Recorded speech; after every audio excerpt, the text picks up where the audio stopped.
How are you students? Hope you are fine. और I hope कि आपको पुराने चैप्टर्स भी समझ आ गए हैं। तो let's start with the lesson number 3, that is synthetic fibres and plastics.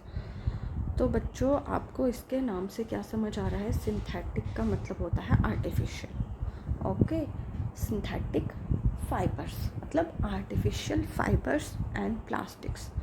Synthetic means artificial, artificial means man made. तो इस फर्स्ट पैराग्राफ में इन्होंने क्या बताया है कि जब भी आप ये जो कपड़े आप पहनते हो ये अलग अलग फैब्रिक के बने होते हैं। फैब्रिक मतलब अलग अलग कपड़ा तो कपड़ा होता है, लेकिन ये जो धागे इसमें इस्तेमाल होते हैं ये अलग अलग तरह के धागे होते हैं।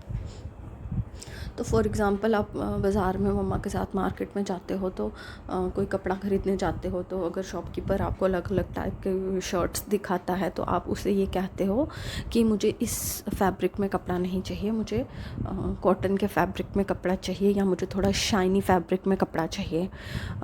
अगर आपको कोई वो पैंट दिखाता है तो आप कहते हो नहीं, मुझे जीन फैब्रिक में कपड़ा चाहिए या फिर मुझे कॉटन फैब्रिक में कपड़ा चाहिए या मुझे कॉटरेज फैब्रिक में कपड़ा चाहिए। ठीक है ना?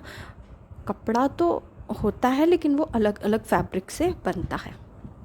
तो if you cut a piece of कोई भी कपड़े का पीस लोगे तो वहाँ से एक छोटे छोटे धागे निकलना शुरू हो जाते हैं एंड दैट धागे आर द फाइबर्स।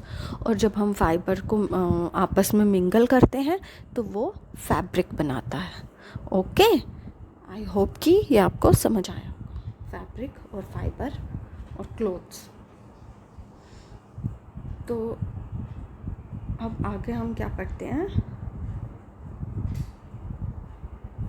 पिछली क्लासेस में आपने नेचुरल फाइबर्स के बारे में पढ़ा है। नेचुरल फाइबर्स वो होते हैं जो प्लांट्स या फिर एनिमल्स से हमें मिलते हैं। लाइक कॉटन प्लांट से मिलता है हमको, सिल्क वॉर्म से हमको सिल्क मिलता है एंड वूल जो कि हमको एनिमल से मिलता है। ठीक है, प्लांट्स भी हमें फाइबर प्रोवाइड करते हैं। फिर ये insects like silkworm and then animal like sheep. Okay, तो अब इतनी ज़्यादा पॉपुलेशन भी है और नेचुरल प्रोडक्ट्स तो हमें जो हैं अल्टीमेटली पूरे नहीं होते हैं, तो ह्यूमन बीइंग ने आर्टिफिशियल फैब्रिक बनाना शुरू कर दिया है। और आर्टिफिशियल फैब्रिक कैसे बनते हैं? आर्टिफिशियल पहले फाइबर बनेगा, then convert it into fabric. तो what are synthetic fibers? The synthetic fibers are made by human beings in industries or factories. ठीक है, that is why they are known as synthetic or man-made fibers. अच्छा, तो इसमें क्या है? अब आपने सिंपल सी फॉर्म में सिंथेटिक फाइबर्स तो पढ़ लिया। These are the fibres made by man in industries और factories, that is why they are known as synthetic fibres. तो बनते तो इंडस्ट्रीज फैक्ट्रीज में हैं, पर ये कैसे बनते हैं? अब इन्होंने एक सिंपल सी आपको एग्जांपल दी है। ये एक माला बनाई है, तो ये माला है मोतियों की माला है। एक एक मोती डलेगा, फिर कितने सारे मोती डलेंगे, फिर जाके एक माला बनेगी। और सेकंड पिक्चर इन्होंने पेपर क्लिप्स की बनाई है। एक एक करके इन्होंने पेपर क्लिप्स जोड़ी है और इतनी लॉन्ग चेन बना दी है। ठीक है, तो ये जो एक एक पेपर क्लिप जोड़ा है ना, एक single paper clip is called as a single unit. ठीक है, तो अब ये मल्टी यूनिट्स जब जुड़ गए तो ये बन गया पॉलीमर। पॉलीमर मतलब होता है, पॉली मीन्स मैनी एंड मर मीन यूनिट। ठीक है, polymer is a Greek word made up of two words, that is poly and mer. Poly means many and mer means unit। जो बहुत सारे यूनिट्स जोड़कर एक चेन बनाती है उसको हम पॉलीमर कहते हैं। और वो जो सिंगल यूनिट होता है ना, जो सिंगल यूनिट जुड़ के पॉलीमर बनाता है वो होता है मोनोमर। ठीक है, this single unit is monomer, this one is monomer. ठीक है, ये जो सिंगल एक बीड है ये मोनोमर। तो जब ये काफ़ी जुड़ते गए तो ये मेक्स अ पॉलीमर, फिर ये क्या बन जाता है, पॉलीमर। ओके, तो आगे है, मैंने आपको बताया ना ये polymer and monomer, this one is polymer. Each small unit is actually chemical substance. ये जो हर एक इसमें नहीं, ये एग्जांपल्स में नहीं, लेकिन जो फाइबर होता है ना उसमें जो छोटे छोटे सिंथेटिक फाइबर के जो यूनिट होते हैं ना, जो मोनोमर होता है ना, वो एक केमिकल सबस्टांस होता है। उस केमिकल सबस्टांस को जब हम जोड़ते जाते हैं एक के साथ एक वो कनेक्ट होता जाता है, तो दैट फॉर्म्स अ पॉलीमर। तो many such small units combine to form a large single unit called a polymer, उसको हम पॉलीमर कहते हैं। और जो वर्ड पॉलीमर है ये comes from 2 Greek words, poly meaning many and mer meaning part unit. Okay, तो so polymer is made of many repeating units. तो पॉलीमर क्या है, मोनोमर रिपीट होता जाता है तो वो बन जाता है पॉलीमर। तो आगे नेचुरल जो हमारे फैब्रिक है ना उसमें कॉटन जो है वो भी पॉलीमर है। ठीक है, अब आप बोलोगे पॉलीमर तो होता है जो बहुत सारी यूनिट्स का बनता है, तो जो तो ये इस पॉलीमर, कॉटन पॉलीमर का क्या नाम है, सेल्यूलोज। ठीक है, और जो सेल्यूलोज इज़ अ पॉलीमर, और इसका मोनोमर क्या हुआ, इसका सिंगल यूनिट जो होता है ग्लूकोज। बहुत सारे ग्लूकोज यूनिट्स मिलकर एक सेल्यूलोज बनाते हैं, दैट इज़ अ पॉलीमर। अब आपने लिटिल बिट पढ़ लिया सिंथेटिक फाइबर्स के बारे में। What are synthetic fibres? Fibres made by human beings artificially in the factories और industries, they are called as synthetic fibres. तो आर्टिफिशियल इसीलिए इनको कहते हैं because they are man made. तो ये पॉलीमर्स होते हैं जो made up of monomers. Polymer is a Greek word जो कि 2 वर्ड्स का बना हुआ है। Poly means many and mer means unit, single unit. और ये जो सिंगल यूनिट है इसको हम मोनोमर कहते हैं। Okay, single means mono and unit means मर। काफ़ी सारे मोनोमर्स मिलकर पॉलीमर्स बनाते हैं, और ये जो मोनोमर होता है ये कोई केमिकल सबस्टांस होता है। ओके, तो आपको पता चल गया कि सिंथेटिक फाइबर किसका बना होता है। अब इसकी टाइप्स बनाई है। ठीक है, अब इसकी टाइप्स है। सबसे पहले इन्होंने रेयॉन की बात करी है। रेयॉन जो होता है ना, ये पता क्या है, ये आर्टिफिशियल सिल्क है। अदरवाइज़ आर्टिफिशियल जो हम नेचुरल सिल्क है दैट इज़ मतलब उसका बनने का प्रोसेस कितना स्लो है, लाइक सिल्क फॉर्म उसको बनाता है। ओके, सिल्क फॉर्म जो होता है ना वो जो है सिल्क बनाता है, तो कितना लंबा प्रोसेस है। और वो जो सिल्क होता है ना नेचुरली, उसकी क्वालिटी भी डिफरेंट, काफ़ी अच्छी क्वालिटी होती है, that is Y that is very costly. Okay, तो इसकी जो उन्होंने इसको ह्यूमन बीइंग्स ने जो नेचुरल सिल्क थी उसको उन्होंने आर्टिफिशियल सिल्क भी बना दिया। उसकी तरह की उन्होंने आर्टिफिशियल सिल्क भी बनाई, but no doubt that is cheaper है, और मतलब विदाउट एनी डाउट वो क्वालिटी में भी नेचुरल सिल्क से थोड़ी लो ही होगी। तो जो सिल्क फाइबर है obtained from silkworm was discovered in China। तो उसको काफ़ी देर तक सीक्रेट रखा गया था फॉर अ लॉन्ग टाइम। ठीक है, ये जो सिल्कवर्म से सिल्क बनता है ना, ये चाइना ने डिस्कवर किया था, और उसको कितनी देर तक उन्होंने सीक्रेट रखा था। तो ये जो फैब्रिक है ना, ये जो सिल्क फाइबर का होता है ये बड़ा कॉस्टली होता है। जो सिल्क की साड़ी, सिल्क के कपड़े जो बड़े महंगे होते हैं, लेकिन इसका जो इतना ब्यूटीफुल टेक्सचर है वो सबको बहुत अच्छा लगता है। बड़ी अटैम्प्ट्स की गई आर्टिफिशियल सिल्क बनाने की, लेकिन towards the end of 19th century scientist जो थे वो सक्सेसफुल हो गए in obtaining a fibre having property similar to that of silk. जो सिल्क की प्रॉपर्टीज़ होती है 19th सेंचुरी के एंड में उन्होंने कहीं जाके सिल्क जैसा फाइबर बनाया। सिल्क तो नहीं बना सके, लेकिन सिल्क जैसा फाइबर बनाया। तो वो आर्टिफिशियल सिल्क बनता कैसे है, इसमें जो वुड पल्प होता है ना, जो गोंद होती है लकड़ियों की, तो वुड पल्प से वो उसमें कुछ केमिकल्स मिक्स करते हैं और फिर जाकर कुछ वो ये रेयॉन जैसा फैब्रिक बनता है और इसको हम आर्टिफिशियल सिल्क का नाम देते हैं। ठीक है, तो although rayon is obtained from natural source wood pulp yet it is a man made fibre. मतलब ऑल्दो ये जो रेयॉन है ये वुड पल्प से बनता है ना, विद उसका एक जो कंपोजिशन का पार्ट है वुड पल्प होता है, लेकिन सिंगल वुड पल्प तो हम कन्वर्ट नहीं कर सकते ना इसको रेयॉन में, तो इसमें हम कुछ केमिकल्स डालते हैं, फिर जाके ये जो है ये आर्टिफिशियल सिल्क बनता है।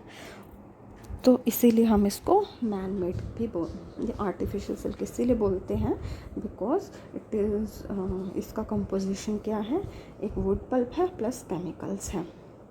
तो ये चीपर देन सिल्क है, can be woven like silk fibre, इसको सिल्क फाइबर की तरह बुना जा सकता है, तो इसको अलग अलग कलरों में डाई किया जा सकता है। Okay, can be dyed in various colours, dye कर सकते हैं इसको। वोवन लाइक सिल्क फाइबर है, चीपर देन सिल्क है, और मिक्सड विथ कॉटन, इसको कॉटन के रेयॉन को मिक्स कॉटन के साथ करेंगे तो बेडशीट्स बन जाएंगी, अगर हम इसको वूल के साथ करेंगे तो कारपेट्स बन जाएंगे। ओके, देखो इसके कितने सारे एडवांटेजेस हैं। ये मैन मेड है, चीपर देन सिल्क है, वोवन लाइक सिल्क फाइबर्स है, ये डाई कर सकते हैं किसी भी कलर में, मिक्स विथ कॉटन करेंगे तो बेडशीट, और वूल के साथ करेंगे तो कारपेट्स बन जाएंगे। ओके, तो अब नेक्स्ट है रेयॉन का, आपको समझ आ गया। अब नेक्स्ट है नायलन। नायलन भी जो है वो अनदर मैन मेड फाइबर है, जो कि 1931 it was made without using any natural raw material. अच्छा, 1931 में इसका कोई रॉ मटेरियल नहीं इसमें यूज़ होता है, ना ही प्लांट का ना ही एनिमल का। ठीक है, it was prepared from coal, water and air. It was first fully synthetic fibre.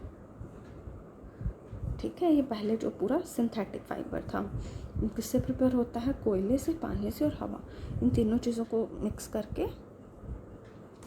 ठीक है, और फिर ये बनता है नायलन। तो ये बहुत स्ट्रॉन्ग होता है, you know it's very strong, elastic and light, हल्का भी होता है, चमकीला होता है, धोने में आसान होता है। तो ये बड़ा पॉपुलर हो गया कपड़े बनाने के लिए फिर नायलन। ठीक है, तो फिर हमने क्या किया, बड़े सारे हमने socks, ropes, tents, tooth brushes, car की जो सीट बेल्ट होती है, स्लीपिंग बैग्स, कर्टन्स, ये सब हम इससे बनाने लगे। तो नायलन का जो सबसे ज़्यादा एडवांटेज है कि बहुत स्ट्रॉन्ग होता है। ठीक है, ये देखो इन्होंने क्या बताया है कि नायलन से हम पैराशूट, इतना स्ट्रॉन्ग होता है कि इसके पैराशूट बनते हैं, रोप्स फॉर रॉक क्लाइंबिंग भी बनती हैं। ओके, पैराशूट्स बनते हैं और रोप्स फॉर रॉक क्लाइंबिंग बनती है, क्योंकि वो काफ़ी स्ट्रॉन्ग होगा तो तभी है ना माउंटेन क्लाइंब करते करते कोई गिर ही जाए धड़म से, हाँ, या पैराशूट पे चढ़ते चढ़ते कोई मतलब अदरवाइज़ ये इतना इन्होंने mostly people go for parachute gliding and mountain climbing, तो बहुत लोगों का पैशन होता है, तो पीपल गो फॉर इट। और इसके लिए जो है नायलन की जो रोप्स हैं ये बनाई जाती हैं, और ये नायलन जो है ये इतना स्ट्रॉन्ग होता है, even stronger than steel wire. Okay, ये देखो इन्होंने बताया even stronger than, actually stronger than steel wire की, स्टील के वायर से भी ये स्ट्रॉन्गर होता है नायलन का, इतनी स्ट्रेंथ होती है इसकी। और ये थोड़ा थोड़ा वूल की तरह रिजेंबल करता है, इसमें रिंकल भी नहीं पड़ते। ठीक है, तो कोई टाइम था कि जब ये नायलन के कपड़े बड़े पॉपुलर हुए थे, तो फिर जब इसकी स्ट्रेंथ की क्वालिटी देखी तो फिर ये पैराशूट्स बनाने में और जो माउंटेन क्लाइंबर्स होते हैं उनके लिए रोप्स बनाने में यूज़ हुआ। फिर छोटी छोटी सॉक्स, टेंट्स, टूथब्रशेस के ब्रिसल्स, स्लीपिंग बैग्स, कर्टन्स वगैरह ये सब इससे बनने लगे। तो इन्होंने एक छोटा सा एक्सपेरिमेंट एक्टिविटी बताई है। इन्होंने बोला है एक आयरन का स्टैंड ले लो, उसके साथ एक क्लैंप लगा लो, तो एक कॉटन का थ्रेड ले लो, कोई 60 सेंटीमीटर लेंथ होनी चाहिए उस कॉटन के थ्रेड की, तो उसको उसके उस क्लैंप के साथ बांध दो, ठीक है। तो फिर आहिस्ता आहिस्ता उस पर क्या है वेट डालते जाओ। तो एट द फ्री एंड जो है सस्पेंड वेट, उस पर वेट डालते जाओ जो फ्री एंड में है, और देखो कितनी देर तक वो सस्टेन करता है थ्रेड और कब तक टूटता है। ऐसे ही आप अलग अलग फैब्रिक के थ्रेड्स वहाँ बांधो और उनकी स्ट्रेंथ जो है वो नोट करो।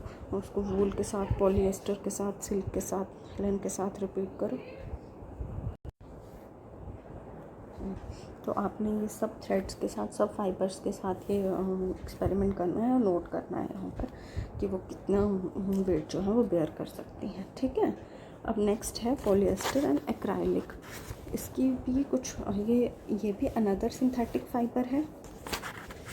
ये इजीली रिंकल नहीं होता, ठीक है। और ये it remains crisp and is easy to wash, ठीक है। रिंकल नहीं होता तो ऐसे क्रिस्पी क्रिस्पी लगता है इसको। तो ये इजी टू वॉश होता है, तो ये बड़ा सूटेबल है कि ड्रेस मटेरियल बनाने के लिए। तो पीपल, आपने लोग देखे होंगे जिन्होंने पॉलिएस्टर शर्ट्स और अदर ड्रेसेस पहनी होती है। टेरिलीन जो है पॉपुलर पॉलिएस्टर है। टेरिलीन है एक बहुत पॉपुलर पॉलिएस्टर है। तो इसको हम छोटे से छोटे फाइबर में भी कर सकते हैं, उसको निकाल सकते हैं। जैसे कपड़े का पीस लिया, उसमें से धागे निकलेंगे और उन धागों से भी फर्दर अगर उनको हम तो मरोड़ेंगे तो उनसे भी आगे जो है वो धागे निकलेंगे। तो एक और एग्जांपल इन्होंने दी है PET पैक्ट। PET पैक्ट की फुल फॉर्म क्या होती है? पॉलीइथाइलिन टेरिफ्थलेट, ठीक है। क्या एग्जांपल है इसकी? PET की polyethylene terephthalate. This one it is very familiar form of polyester, और ये बॉटल्स, यूटेंसिल्स, फिल्म्स, वायर्स बनाने के काम आता है। कितनी सारी बॉटल्स के नीचे लिखा होता है PET, मतलब it is made up of PET, polyethylene terephthalate. तो आगे है, अच्छा, तो पॉलिएस्टर को उन्होंने छोटे में शॉर्टकट में क्या समझा है? पॉलिएस्टर क्या होता है? ये एक एस्टर मोनोमर है। उसको एस्टर मोनोमर को रिपीट करते जाएंगे तो वो many units of ester forms polyester. तो esters are the chemicals which give fruits their smell. तो fabrics are sold by names like polycot. जब पॉलिएस्टर में कॉटन मिक्स कर देंगे तो वो पॉलीकॉट हो जाएगा। जब पॉलिएस्टर में वूल मिक्स कर देंगे तो वो पॉलीवूल हो जाएगा। तो फिर वैसे ही terrycot etcetera. As the name suggest there are made by mixing two types of fibres. ये जो हैं ये दो फाइबर्स को मिक्स करेंगे फिर बनते हैं। Polycot is a mixture of polyester and cotton. Polywool is a mixture of polyester and wool. अब हम स्वेटर्स पहनते हैं, शॉल्स लेते हैं, ब्लैंकेट्स लेते हैं, तो ये सब किस फैब्रिक के बने होते हैं? ये बने होते हैं acrylic. They are prepared from another type of synthetic fibre जिनको हम एक्राइलिक कहते हैं, ठीक है। अब ये स्वेटर्स, शूज, शॉल्स ये वूल का सब्स्टिट्यूट है। वूल ऑब्टेन फ्रॉम नेचुरल सोर्सेज बहुत एक्सपेंसिव, ठीक है ना। जो नेचुरल सोर्सेज से चीज़ें आएंगी वो नेचुरली एक्सपेंसिव होगी, और जो सिंथेटिक होगी वो कंपैरेटिवली थोड़ी चीपर होंगी। तो जो they are available in a variety of colours. ये बहुत सारे कलर्स में भी अवेलेबल होती हैं। Synthetic fibres are more durable and affordable which makes them more popular than natural fibres. अब आपको पता है सिंथेटिक फाइबर्स का क्या एडवांटेज है? एक तो ये दे आर मोर ड्यूरेबल, ये बहुत ड्यूरेबल होते हैं, ठीक है। ये ख़राब नहीं होते जल्दी, बहुत अफोर्डेबल होते हैं because they are cheaper than the natural fibres. तो इसीलिए ये जो हैं ये ज़्यादा इनकी पॉपुलराइज हो गए हैं दैन द नेचुरल फाइबर्स, क्योंकि हर कोई थोड़ी नेचुरल चीज़ अफोर्ड कर सकता है। तो जो है सिंथेटिक फाइबर्स जो हैं बड़े यूज़फुल हैं। तो अब एक एक्टिविटी है, इसमें बर्निंग नेचुरल और सिंथेटिक फाइबर्स का जो है उसके बारे में बताया हुआ है। ये एक्टिविटी में बर्निंग नेचुरल और सिंथेटिक फाइबर्स आप क्या ऑब्जर्व करेंगे? जब आप बर्न करेंगे सिंथेटिक फाइबर उनका बिहेवियर जो है different is from that of natural. ठीक है, आपने नोटिस किया होगा कि synthetic fibres melt on heating. ये जो सिंथेटिक फाइबर्स की एक प्रॉपर्टी ये भी होती है कि दे मेल्ट ऑन हीटिंग। जब वो मेल्ट होते हैं ना हीट करके, तो मेल्ट करके ये हमारी स्किन के साथ चिपक जा सकते हैं। कभी मतलब इन केस कहीं थोड़ा सा हीट अप हो जाए कोई कपड़ा, हम कहीं हवन में, गैस में, कहीं पर भी खड़े हैं, तो समटाइम्स होता है पूजा रूम में भी माचिस की तीली जो है गिर जाती है। मैनी टाइम्स हो जाता है ऐसे, कहीं केयरलेसनेस की वजह से। तो अगर कोई ऐसा ही कोई बर्न हो जाए छोटा मोटा कपड़े के साथ, तो वो क्या है, कपड़ा मेल्ट होगा और हमारी स्किन के साथ चिपक जाएगा और it leads to very painful situation, और ये बर्न कॉज कर देता है। तो इसीलिए हमें कभी भी ये सिंथेटिक कपड़ा जो है नहीं पहनना चाहिए while working in the kitchen और इन द लैब, या कहीं पर भी जहाँ पे हमें पता है कि यहाँ पे कोई फ्लेम्स यूज़ होने वाली है, फ्लेम्स हैं। तो इसीलिए ये जो पॉलिएस्टर है, ये कपड़ा हमें किचन में नहीं पहनना चाहिए।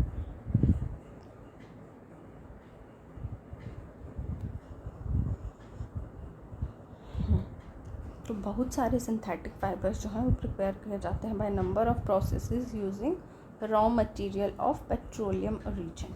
ठीक है, और इनको क्या कहते हैं, पेट्रोकेमिकल्स। अच्छा, अब हमने पढ़ लिया ना टाइप्स ऑफ फाइबर्स। उसमें हमने पढ़ा रेयॉन पढ़ा जो कि आर्टिफिशियल सिल्क है, नायलन पढ़ा जिससे पैराशूट्स और माउंटेन क्लाइंबर्स के लिए रोप्स बनती हैं। फिर हमने पॉलिएस्टर पढ़ा जिसमें हम और भी फैब्रिक मिक्स करके अलग अलग चीज़ें बना सकते हैं। और इसमें हमने PET पढ़ा जो कि पॉलीइथाइलिन टेरिथैलेट है, जिससे हम बॉटल्स या यूटेंसिल्स बनाते हैं। तो एक्राइलिक जो है वो वुलन का सब्स्टिट्यूट बताया। अच्छे अच्छे सुंदर सुंदर इसमें कलर्स भी अवेलेबल होते हैं और चीपर भी होता है, और ये जो है काफ़ी अच्छा भी होता है, ड्यूरेबल भी है, अफोर्डेबल भी है। इसीलिए हम जो वुलन कपड़े हैं उसका सब्स्टिट्यूट जो है ब्लैंकेट्स वगैरह का, वो एक्राइलिक है।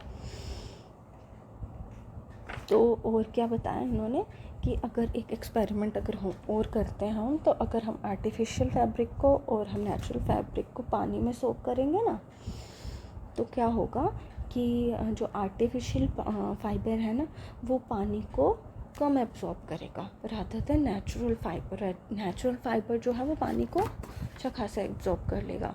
तो इसीलिए जो आर्टिफिशियल फाइबर है वो जल्दी सूख भी जाता है और नेचुरल फाइबर जल्दी से सूखता नहीं है। तो अभी मैंने आपको इसकी टाइप्स पढ़ा दी ना। अब हम क्या पढ़ेंगे, कैरेक्टरिस्टिक्स ऑफ सिंथेटिक फाइबर्स के। अब हम इसके कैरेक्टरिस्टिक्स पढ़ेंगे। कैरेक्टरिस्टिक्स भी आप लोगों को मैंने थोड़े थोड़े ऑलरेडी बताए हैं। अच्छा, तो कैरेक्टरिस्टिक्स में क्या है, synthetic dry up quickly, durable है, जल्दी से ख़राब नहीं होते, लेस एक्सपेंसिव है, रेडली हर जगह अवेलेबल है, और इनको मेंटेन करना भी इजी होता है। तो ठीक है, तो आगे एक्सपेरिमेंट इन्होंने क्या बताया है, दिस वन, पानी की वॉल्यूम जो है 2 पीसेस लेंगे। तो अब क्या करेंगे, इनको सोक करो पीसेस को in different mugs, amount of water. ठीक है, अब इन पीसेस को हम थोड़ी देर बाद निकालेंगे, कंपेयर करेंगे वॉल्यूम। तो ऐसा ही होगा ना, नेचुरल वाले फैब्रिक में ज़्यादा का पानी सोख है और दूसरे फैब्रिक में, आर्टिफिशियल फैब्रिक में कम पानी सोख है। तो ये हैं इनकी कुछ जो है कैरेक्टरिस्टिक्स। क्या है कि इसका जो एक डिसएडवांटेजेस वाला कैरेक्टरिस्टिक है वो ये है कि ये मेल्ट हो जाते हैं ऑन हीटिंग। तो पानी ज़्यादा एब्जॉर्ब करते हैं, पानी कम एब्जॉर्ब करते हैं। Sorry, I was talking about artificial fibres जो हैं वो पानी कम एब्जॉर्ब करते हैं, इसलिए इजीली ड्राई अप हो जाते हैं, ड्यूरेबल होते हैं, इनकी लाइफ लॉन्ग होती है। Durable means that they have a long life, और लेस एक्सपेंसिव होते हैं, रेडली अवेलेबल होते हैं और इजी टू मेंटेन। ठीक है, उनको हम इजीली मेंटेन कर सकते हैं। तो ये रहे इसके कैरेक्टरिस्टिक्स, ठीक है, को आप अच्छे से रीड कर लेंगे। तो अब आगे क्या है, आगे हम पढ़ेंगे प्लास्टिक्स के बारे में। Okay, this is the plastics.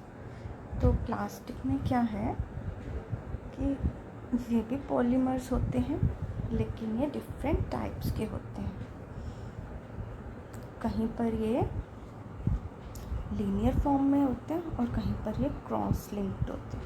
ये जो सिंगल यूनिट है, दिस इज़ अ मोनोमर्स। ये जो सिंगल यूनिट है ये मोनोमर्स हैं, और जब ये एक दूसरे के साथ कनेक्ट हो जाते हैं और लंबी सी यूनिट बनाते हैं, लॉन्ग चेन बना देते हैं, तो ये पॉलीमर बन जाते हैं। This is also a form of plastic. इसको हम लीनियर अरेंजमेंट बोलते हैं।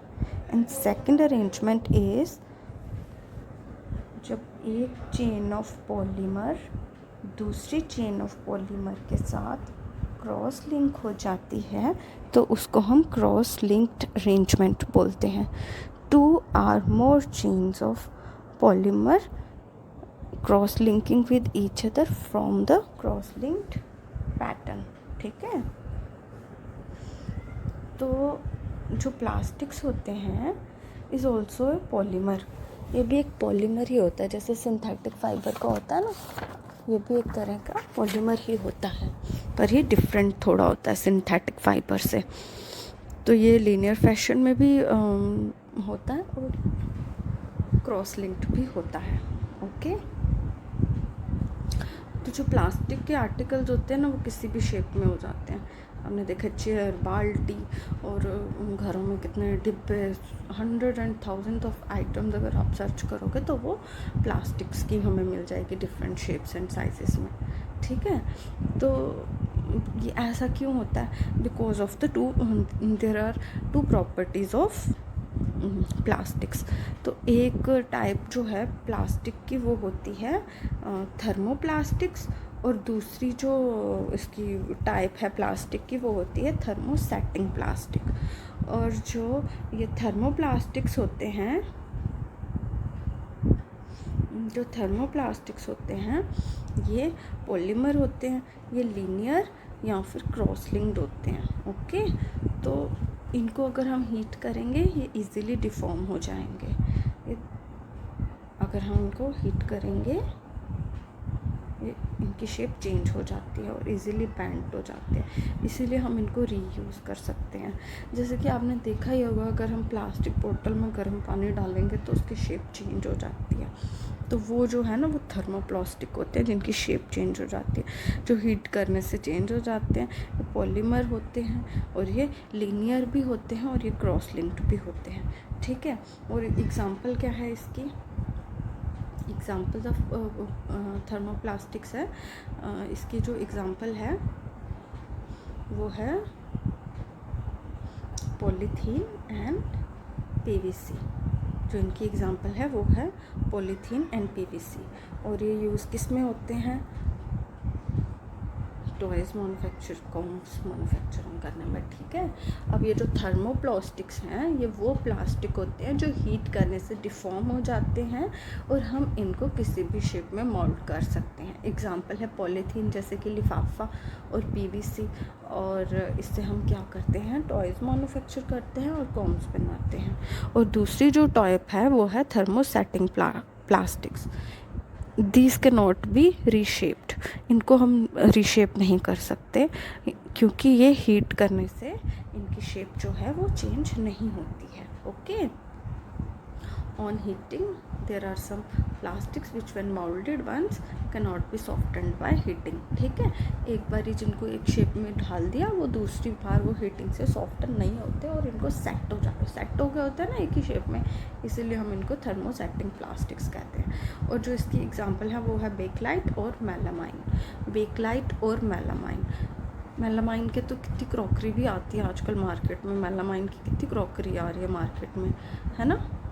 तो ये आपको पता ही है। और जो बेकलाइट है ये भी पुअर कंडक्टर है हीट और इलेक्ट्रिसिटी का, ठीक है। It is used for making, और जो हमारे इलेक्ट्रिक स्विचेस वगैरह हैं बेकलाइट से बनते हैं ये, ठीक है, इसको आप अच्छे से याद करें। बेकलाइट जो है वो पुअर कंडक्टर है हीट का, इसीलिए जो इलेक्ट्रिक स्विच हैं या हैंडल्स हैं बड़े सारे यूटेंसिल्स के, ये इससे बनते हैं, ताकि जब हम बर्तन कभी हम पकड़ें तो हमें गर्म ना लगे, क्योंकि वो पुअर कंडक्टर है हीट का। या फिर जो हमारे स्विचेस वगैरह हैं ये वो भी इसी से बनते हैं। और जो मेलामाइन है वो वर्सेटाइल मटेरियल है।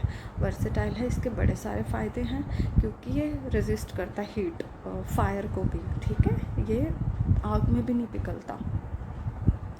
और ये काफ़ी इसकी जो हीट टॉलरेंस पावर है बहुत ज़्यादा है, इसीलिए it is used for making tiles, kitchen ware और फैब्रिक्स, जो कि फायर को रेजिस्ट करती है, ठीक है। तो अब हमने आपको बता दिया ना थर्मोप्लास्टिक्स के क्या यूजेस होते हैं और थर्मोसेटिंग प्लास्टिक्स के क्या यूजेस होते हैं। थर्मोप्लास्टिक्स और थर्मोसेटिंग प्लास्टिक्स में यही डिफरेंस है, जो थर्मोप्लास्टिक है वो ऑन हीटिंग मोल्ड हो जाते हैं और हम उसको डिफरेंट शेप्स दे सकते हैं। पॉलीथीन भी इसकी एग्जांपल है और पीवीसी भी इसकी एग्जांपल है। ऑन द अदर हैंड जो थर्मोसेटिंग प्लास्टिक है, इनको हम रीशेप नहीं कर सकते, इनको हम रिमोल्ड नहीं कर सकते। बेकलाइट और मेलामाइन उसकी एग्जांपल है, और उसकी एग्जांपल मैंने बता दी पॉलीथीन और पीवीसी है। इसको अच्छे से लर्न कर लें, okay. You know I repeat again and again, so that somewhere आपके माइंड में ये बातें जो हैं वो अपना घर बना लें, ठीक है। तो अब है today if we think of storing a food item, water, milk, pickle, dry fruit, plastic containers the most convenient है ना। आजकल कहीं पर भी देखो उन्होंने डब्बे लगाए होते हैं प्लास्टिक्स के, कहीं पर भी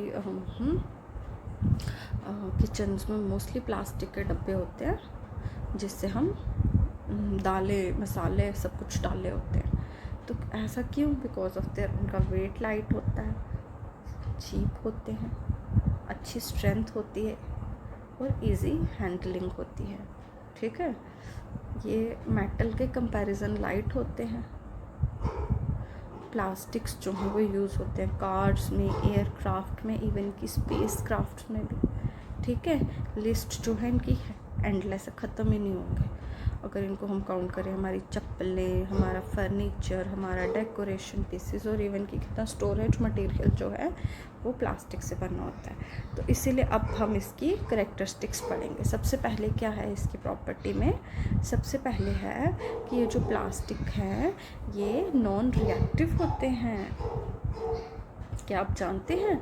जो प्लास्टिक है वो नॉन रिएक्टिव होते हैं। ये रहा non reactive. You know that metals, जैसे कि अब आयरन है, उसको हम बारिश में छोड़ देंगे, गीला हो जाएगा तो वो करोड हो जाएगा, उसको रस्ट लग जाएगा। लेकिन प्लास्टिक के साथ ऐसी कोई शिकायत नहीं है। It does not react with water, air, वो करोड नहीं होता, ठीक है। तो that is why they are use to store various kind of material. जैसे बहुत केमिकल्स भी इसमें स्टोर होते हैं, क्योंकि ये रिएक्ट ही नहीं होगा, ठीक है ना। और सेकंड क्या है? प्लास्टिक इज़ लाइट, स्ट्रॉन्ग और ड्यूरेबल। ये उठाने में हल्का होता है, मज़बूत होता है और इसकी लाइफ लॉन्ग होती है। तो अगर आप देखेंगे बाल्टियाँ जो हैं इसकी बनी होती हैं, मग्स इसके बने होते हैं। तो इसका पहले भी बताया कि एडवांटेजेस इसके ये हैं कि प्लास्टिक जो है लाइट है, स्ट्रॉन्ग है, ड्यूरेबल है और किसी भी शेप में इसको हम माउंट कर सकते हैं, साइज़ में। तो ये बड़े कामों में यूज़ होता है। ये चीपर भी है मेटल से, हाँ। तो ये वाइडली यूज्ड होता है इंडस्ट्री में and for house hold articles में, ठीक है। तो घरों में भी और इंडस्ट्रीज़ में भी ये काफ़ी तरीके से यूज़ होता है। और अगर हम इसकी लिस्ट बनाने लगेंगे ना तो 100 and 200 आइटम्स तो आपके माइंड में ऐसे ही आ जाएंगे ना। टॉयज़, इवन की किचन वेयर्स, हमारे चप्पलों से लेकर हमारे अलमीरा की शेल्फ वगैरह, जिसमें there are so many things जो कि प्लास्टिक्स में बनी होती हैं। तो प्लास्टिक्स जो हैं वो पुअर कंडक्टर होते हैं, और ये जो हैं पुअर कंडक्टर होते हैं हीट और इलेक्ट्रिसिटी के। हीट और इलेक्ट्रिसिटी इनसे पास नहीं होती, ठीक है ना। तो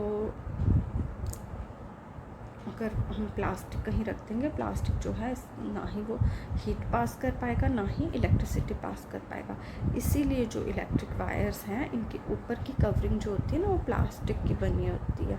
और जो स्क्रू ड्राइवर होते हैं ना, पेचकस वगैरह, उनके हैंडल्स भी प्लास्टिक के बने होते हैं।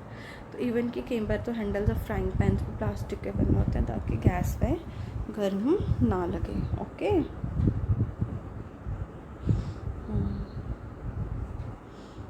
अच्छा, तो और क्या क्या यूजेस है इसके? हेल्थ केयर इंडस्ट्री में यूज़ है इसका। पैकिंग ऑफ टैबलेट्स, हाँ, तो जो वुंड्स वगैरह को कभी स्टिच करना हो तो वो जो थ्रेड्स होते हैं, सिरिंजेस, डॉक्टर के ग्लव्स और बड़े सारे मेडिकल इंस्ट्रूमेंट्स जो हैं वो प्लास्टिक के बने होते हैं। ठीक है, अब किचन में देखेंगे, अगर हम किचन में बात करेंगे तो किचन में कुकवेयर होते हैं हमारे। ठीक है, किचन को प्लास्टिक के cookware is used in microwave oven for cooking food. तो food does not affect the plastic vessel, the heat. हाँ, टेफ्लॉन जो है एक स्पेशल प्लास्टिक है। अब जो घर में नॉन स्टिक बर्तन यूज़ करते हैं ना, कहते हैं भाई हमारे घर में नॉन स्टिक बर्तन यूज़ करो, तो उसमें ऑयल वगैरह जो है वो कम लगाने की ज़रूरत पड़ती है खाने को अगर हम नॉन स्टिक में बनाएंगे तो। बिकॉज जो नॉन स्टिक बर्तन होते हैं इस पर टेफ्लॉन की लेयरिंग होती है। ये भी एक तरह का स्पेशल प्लास्टिक है। इसके ऊपर आयरन और पानी जो है वो चिपकता नहीं है। ठीक है, तो इसीलिए। और जो लोग लेस फ्राइड खाना, इसमें जो है ना लेस फ्राइड खाना बनता है रादर देन दूसरे बर्तनों से। अब ये तो मैंने बता दिया। अब बताएंगे आपको फायर प्रूफ प्लास्टिक्स की भी बात की ना हमने, कि जो फायर रेजिस्टेंट मेलामाइन, जैसे कि although synthetic fire catches fire easily, लेकिन जो यूनिफॉर्म जो होती है ना फायरमैन की, वो किसकी बनी होती है? मेलामाइन प्लास्टिक की, क्योंकि वो फ्लेम रेजिस्टेंट होता है। किसकी बनी होती है? मेलामाइन प्लास्टिक की। और ये बात आपको याद रखनी है इसको, मेलामाइन प्लास्टिक। मेलामाइन जो होता है ये क्या होता है? Flame resistant. और हमारी किचन में कितनी क्रॉकरी भी जो होती है वो मेलामाइन से बनी होती है। ओके,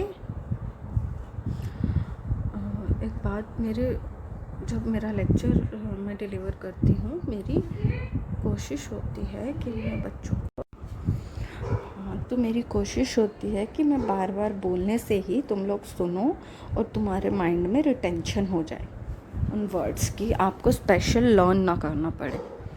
ओके, तो अब हम पढ़ेंगे प्लास्टिक्स एंड द इन्वायरमेंट। तो प्लास्टिक्स और इन्वायरमेंट का भी एक बहुत गहरा रिश्ता है।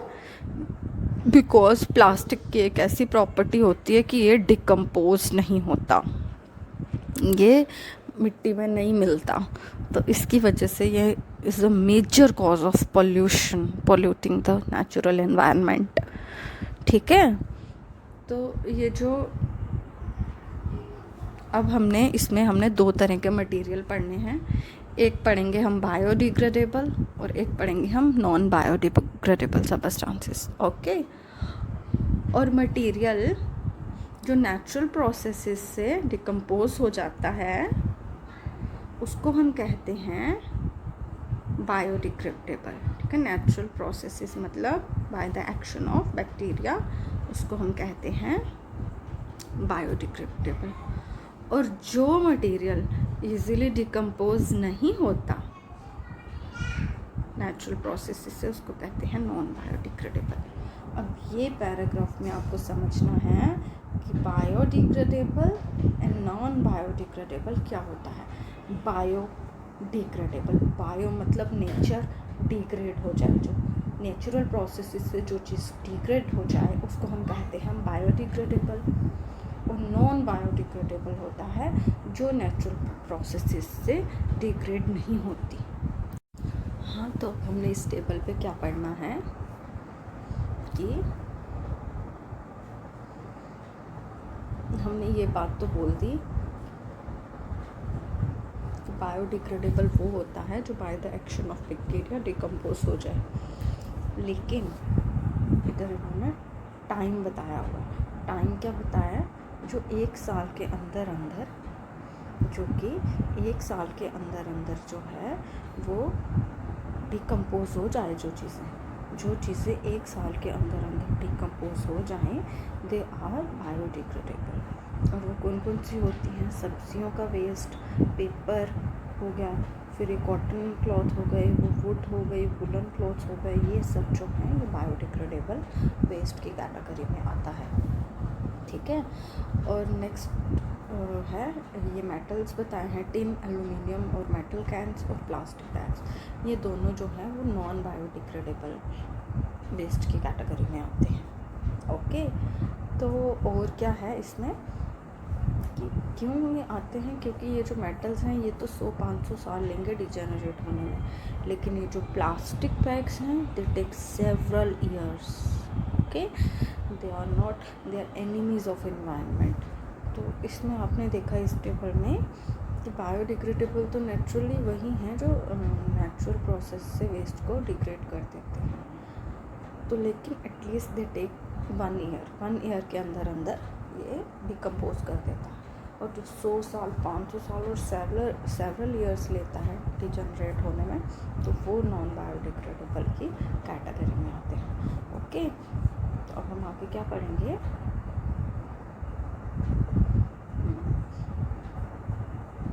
तो जो बायोडिग्रेडेबल होते हैं ना वो एनवायरनमेंट फ्रेंडली होते हैं। वो क्या होता है? एनवायरनमेंट फ्रेंडली होता है। और जो बर्निंग प्रोसेस होता है ना इसका सिंथेटिक मटेरियल का, ये भी बड़ा स्लो होता है और ये अच्छी तरह जो है वो बर्न भी नहीं होता। ये इनका जो स्लो है बर्निंग प्रोसेस बड़ा स्लो है।